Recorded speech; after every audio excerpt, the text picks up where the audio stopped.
Hey y'all, it's Dylan Nellis. I'm a college application coach and an undergraduate at Stanford University, and I'm so excited for today's video because I am interviewing Mariana, who is someone I met a couple years back. She actually attended one of my college essay webinars, and now she is on a gap year and has already been accepted to USC. But she has acquired so many scholarships and so many national and international scholarships, like all the big ones. It's truly incredible. So I'm going to interview her today and ask all about her process and her strategies for how she was able to acquire so much in scholarships and make her education and her dreams possible. We will also be sharing a master doc of scholarships that you can apply to. You can check out that link in the description below, so make sure you go and use that. So without further ado, let's meet Mariana.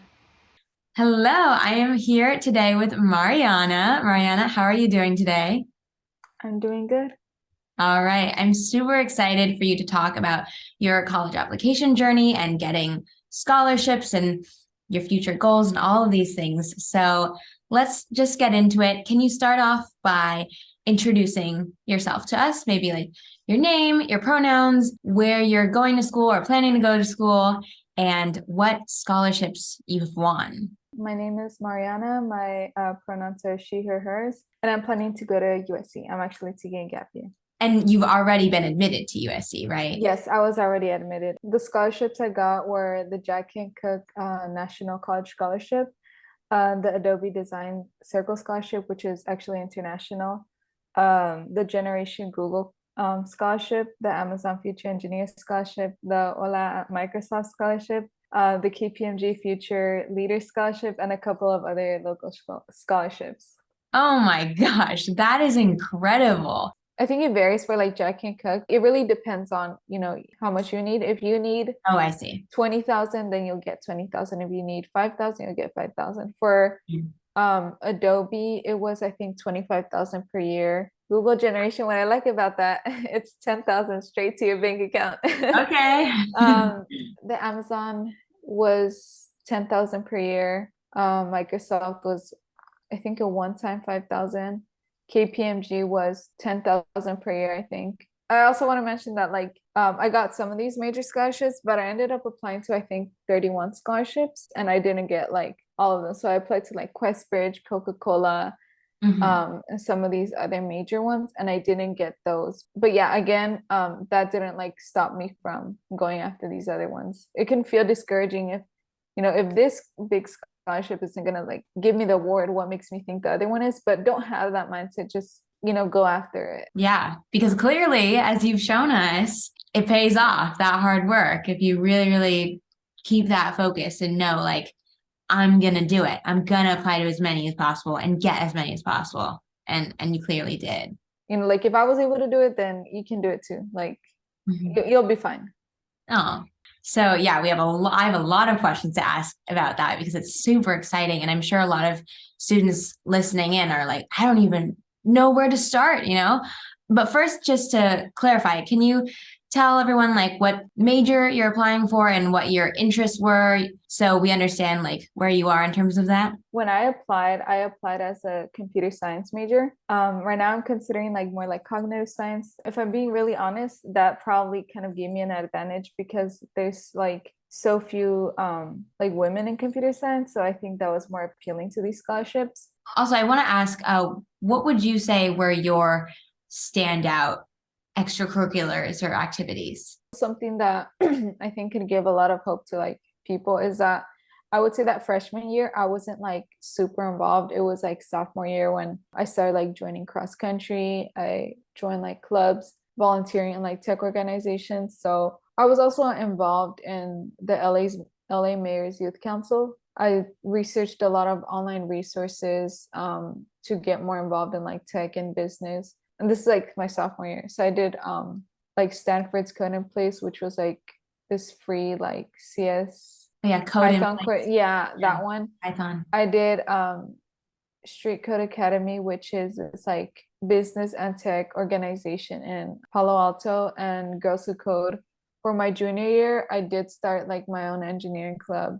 my first design project. I continued to be involved in like this club called Nurturing Future Generations, which was like a service club at my school. I joined the business program at UCLA, the one that I told you about, Reunion Scholars. And then I would say that during the summer before entering senior year, so I interned at this place called Code Ninjas, which is where I taught kids ages 7 through 14 how to like the fundamentals of coding through Scratch and JavaScript. I also participated in the Code with Clossy mobile app development bootcamp. Wow.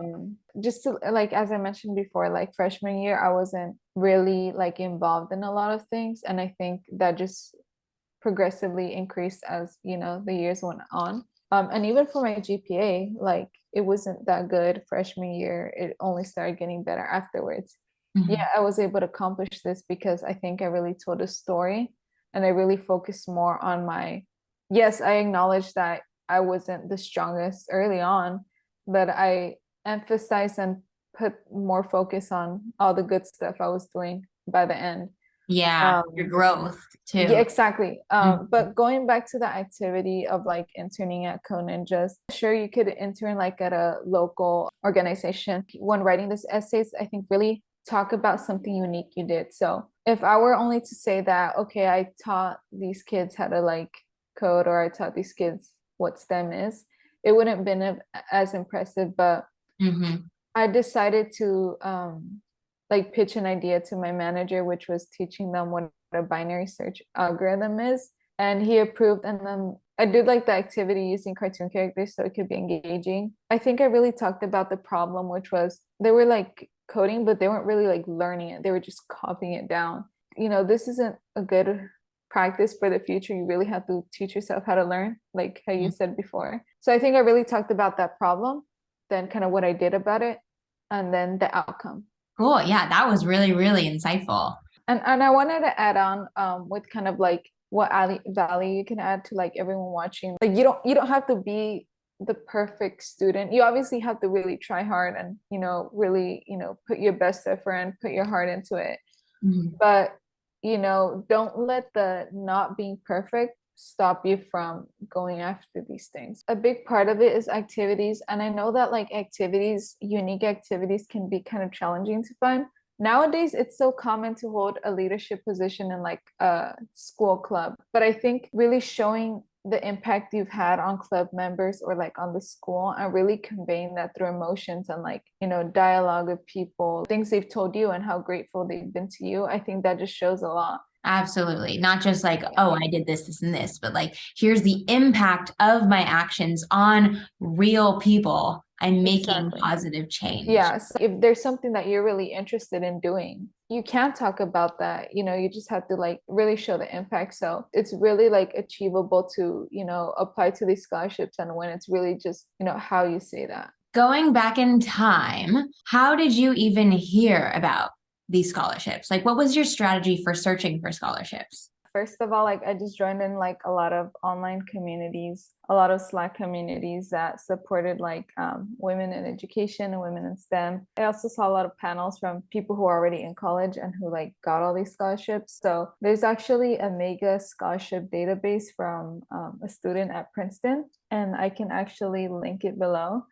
All right. And you could just like copy it and edit it. I Googled scholarships from my major, career interests, and companies that I wanted to work at.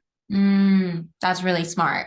Yeah. Okay. So you had that database, which we will link in the description.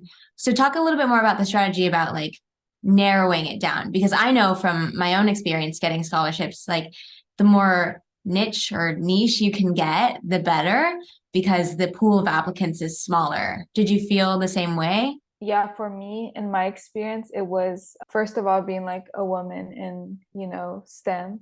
Hmm. Second of all was being like first generation low income. Third was being Hispanic. So I would say those, narrowed the filters down a bit. Yeah. You don't only have to be like a ethnic minority or, first gen, as long as, you have like a unique idea and you know how to like communicate it very well, that also makes you stand out, regardless of like any demographics. Yeah, absolutely. But demographics are also like really, really good in terms Really, of yeah. niching down and finding a scholarship that's just for that demographic. And Yeah, so even yeah. if you don't fit a particular demographic for a certain scholarship, then like look for other ones that fit other demographics. And it also doesn't have to be like race or ethnicity. It can be based on your major and your skill set and what Yes. you're passionate about, which is really cool too. Yeah, exactly. Okay, cool. So you found these scholarships, and when did you apply to them? So like I researched these scholarships a lot on like the summer of like entering my senior year. Like their deadlines are the same time as like college deadlines, so around like November time. Oh, that makes it tough. Yeah. Yeah, definitely take a break during winter break, but at the beginning of January, start searching because tons of more scholarships will open up Yeah. in the spring because you have already gotten admitted to, your college, received all these decisions, and these scholarships want to make sure that the price tag of attending this institution won't prevent you from going there. Kind of to summarize it, yeah, like November and January through like March, April. Yeah, those are the times where you should be like applying and Yeah. researching definitely a little bit before that. Yeah. I agree with you. Like summer before senior year is really where you got to crank down, look up those scholarships, make sure you understand like which ones you might potentially apply to, and then also start your applications for college early during that time so that you can focus on those scholarship applications and during like you said, November around there. That's smart. I didn't even do that.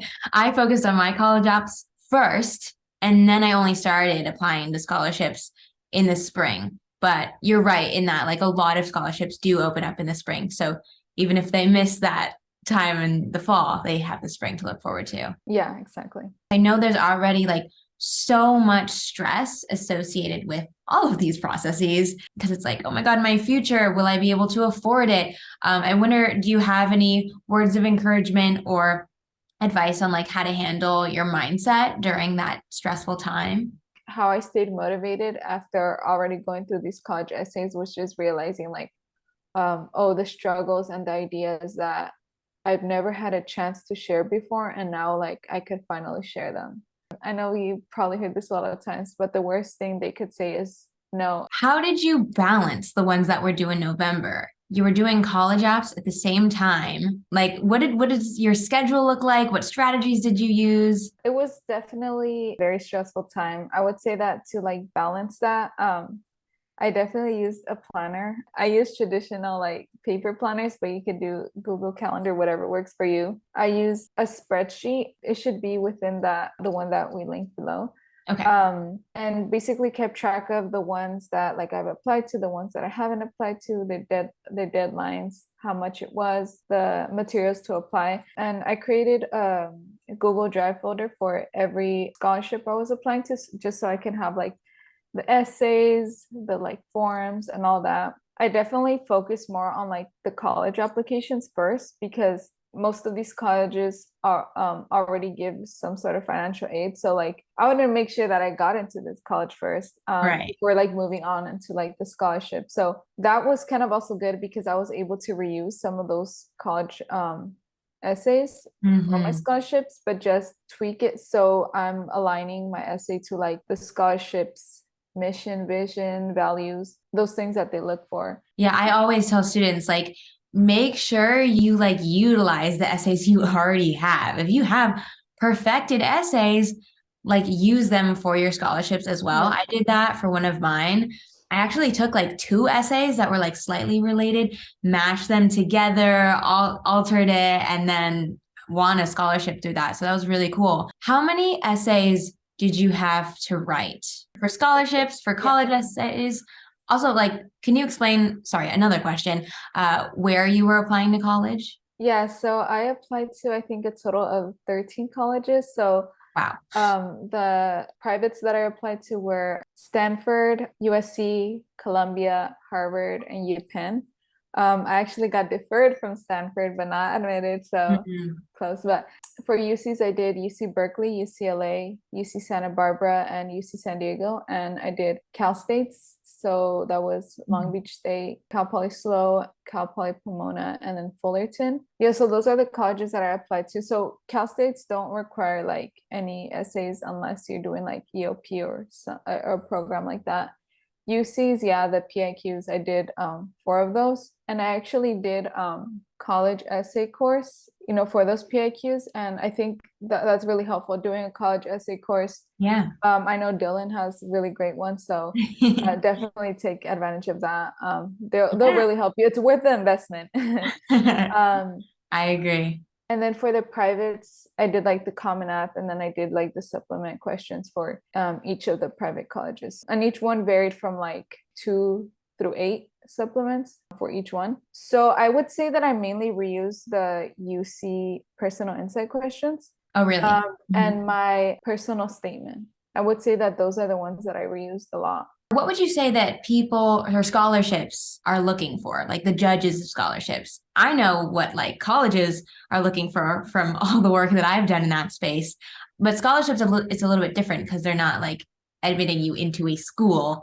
So what do you think like they are looking for in applicants? I think there's several factors that they take into consideration. They obviously want to see that you can succeed academically in your classes and that you're taking challenging courses, that you're being involved and taking advantage of, all the activity opportunities, both in your school and like in local community colleges or like universities or even community activities. Envisioning a future, a better future Yeah, for so your like community or yeah, for yeah, yourself. so really having like unique activities, or if you can't have unique activities, at least really describing the positive impact you've had on like your school, other people. And I think the second one is really showing that you have like a vision and like a plan for that vision. You have to like really make yourself credible. For your scholarship applications, did you have a specific angle of how you were presenting yourself, strategizing it, and also like crafting your story so it's cohesive?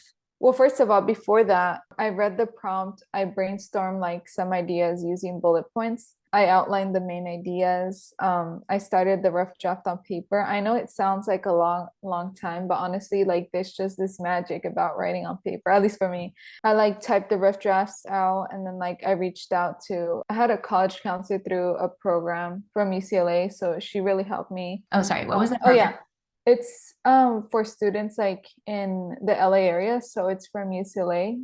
It's called UCLA Reordon Scholars. It's an incredible program. Yeah, so I shared it to like mainly 3 people because if you have too much advice from like so many people, I feel like I just get tugged in all these directions. Right. And I think there comes like the power of storytelling. Yeah. For a lot of these prompts, it makes it seem like you need to give them this like revolutionary idea, and I think you just really have to, tell your story and your passions in a really like emotionally tugging way. A really like insightful essay. I heard this thing that's like an insight is something people know told in a different way.